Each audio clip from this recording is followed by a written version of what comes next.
we are almost done. I know, I can smell it. You okay? It's tasty.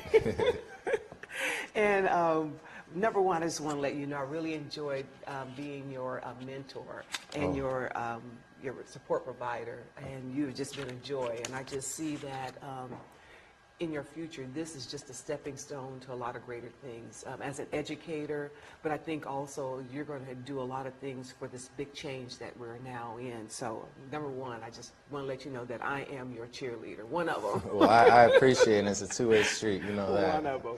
You've really made this a great experience for me, so thank you. Yes, and so, and just before we get into this last conversation, because after this, it's a wrap. Yeah. And so, why did you become a teacher in the first place? Oh, to make a long story short, I'd say I just learned early on in life or through my parents' experiences that anybody with the right help and assistance can achieve essentially anything they'd like. So feeling well enough educated to consider myself a helper, I knew my place was in the classroom for anybody who needed it, whether it's academic or to the heart. I know that I have a place here. So. Yeah, and was there one student that just really accentuated that for you this year? Oh, this year and every single year, without a doubt, there certainly is. Every single year I've instructed, there's a student that validates that reason for pursuing this career for me. Certainly, yeah. What did they do? Or what was the scenario of that? I mean, you could start with your stereotypical, not interested in school, got other things going on in life, and feeling like they were alone. One particular student really, first semester wasn't too engaged in the class. We didn't have too much of a solid relationship, not that we were enemies, but shortly into the second semester, some family events, popped up, and he needed someone to talk to, and I found myself as being that person. And after having to forge a relationship through that conversation, I could essentially ask him to do anything under the sun pertaining to academics, and he'll work now. So I'm sure in earlier conversations I mentioned I tend to rely on my rapport to help me move into the academic instruction, and that really holds true for this one student I'm thinking of right now. Yeah. Yeah. Guy? Yeah. Yeah. Okay. Yeah.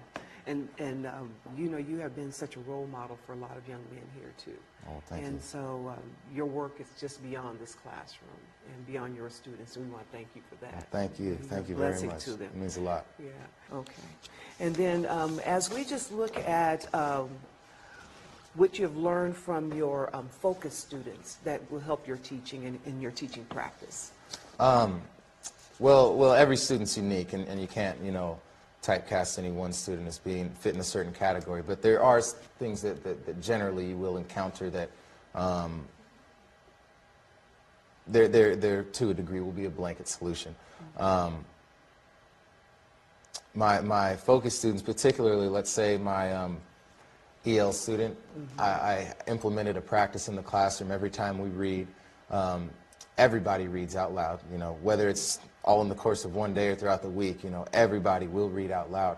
And when we encounter vocabulary we don't know, I have the students document that vocabulary. We keep a running list, and then we'll revisit that vocabulary list. And I hate to say, sometimes it's more impulsive than planned, but we'll go back into the list, and I'll ask them to generate some sentences using the words. So not only is it building upon their vocabulary, but it's encouraging them to take their time when reading and decipher the language they're not familiar with, and go old school and use a dictionary, whether it's vocab for EL or accessing all members involved for the special populations. I've definitely found what I would consider, some blanket approaches to dealing with those students. And part of your PIP is that you have to do all of these different self-assessments. And when you're talking about him in particular, let's look at the one on equity. Okay? And how did you look at your equity for all and your self-assessment on that, where you see your growth and challenges and evidence of that? Well, initially, and it's nice to look back at the initial claim. I said the greatest challenge regarding learning opportunities for me is not just to know my students as individuals, but to learn more about the cultures they represent. This will enable me to facilitate lessons and more relevant instructional materials and assessments. a lot of the activities that we've done, the spoken word pieces have brought up a lot of things, brought in a lot of issues as we continue to look at, say, musical lyrics and whatnot. I really aspire to reach to all of my students. I take suggestions, I'll throw out a theme and ask my students to find a song for that, and they'll bring it back, and that's a homework assignment that they didn't even know was a homework assignment. So in terms of the equity, I like to make the material accessible for all. So equity, using their culture, their lives, their experiences to drive where we go with the instruction. That definitely has been very beneficial and keeps them highly engaged, versus something that I'll arbitrarily select to put in front of them. And so what did you see that was your strength in that? One, like you said, you created a homework assignment, and they weren't even aware that it was a homework assignment. What other strengths did you see that you developed in the course of this time in developing that connection for the students? Well, humility, because, you know, I will never think that I know everything. I never will know everything. I hardly know anything at all, matter of fact. But we're lifelong learners. We are students, and periodically in the teacher role you forget that the students are humans with viable contributions just like yourself. And so I guess one of my strengths, though, is carrying that humility with me and allowing them to push issues, push their agenda, and then I'll go out and do a little research to bring the relevant academic material back in. So I think one of the strengths is empowering my students to take ownership and responsibility for their education, and I really like to set it up like that. And so when you present, like in your PIP, what would be your favorite part out of the equity that you would like to present to them? My favorite part? Well, I would just say, because I heard the griping and complaining so much in my credentialing program about equity, I think that my favorite part is that you have to recalibrate and recognize that equity is achieved over a course of time, and it's not instant, it's not immediate. And I would like to share, you know, in the course of this Equity for All Students self-assessment, the varieties of lessons and materials that I've used, and to show that in the course of even one unit, I can reach out to all of them. Okay. And then your modifications that you have made with, that's part of your special populations, but modifications even as you made to make equity for all, what are some of the strategies that you use for that? Well, informal and formal, I would say surveys, not assessments, but I do like to get a feel of the class and how they felt the lesson was useful and affected them. You know, I have the rubric on my wall up here, and I can ask the students, you know, do you feel as though this addressed your, actually I've never said it like that, but I would say, do you feel like this speaks to you? You know, give me a fist if it's nothing, give me a 5 if it hits you, and then you can just look around the class and, oh, they definitely don't feel like they were, you know, complimented with this lesson, but they were. So, you know, informal assessment like that, and then surveys. I always like to do teacher surveys so they can tell me where I am in the course of my instruction. And they're not bashful or reluctant to say things, so I like to take that and be constructive with it. So, yeah, that would be something that revealed quite a bit to me. Okay.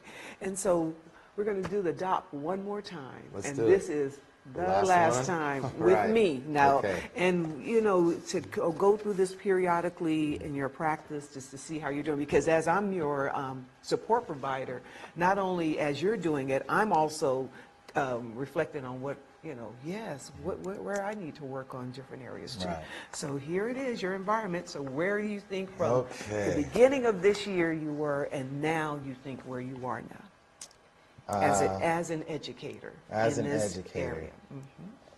Well, if it's my household, I'm still emerging, but if it's the classroom, you know, I could say that I was at the beginning of this. I could say I was definitely at the exploring and applying. And I'm not trying to flatter myself in any way, but what we have been able to produce in this class, I would say integrating to innovating, because we've done some activities that I've never done before that have had great results. We have a great bond as a group. Granted, it might be a group that other teachers may not be able to handle or feel comfortable with instructing. Controlled chaos is one of my things, so I'm okay with that. But it's really been very clear that this is a tight group with a tight bond.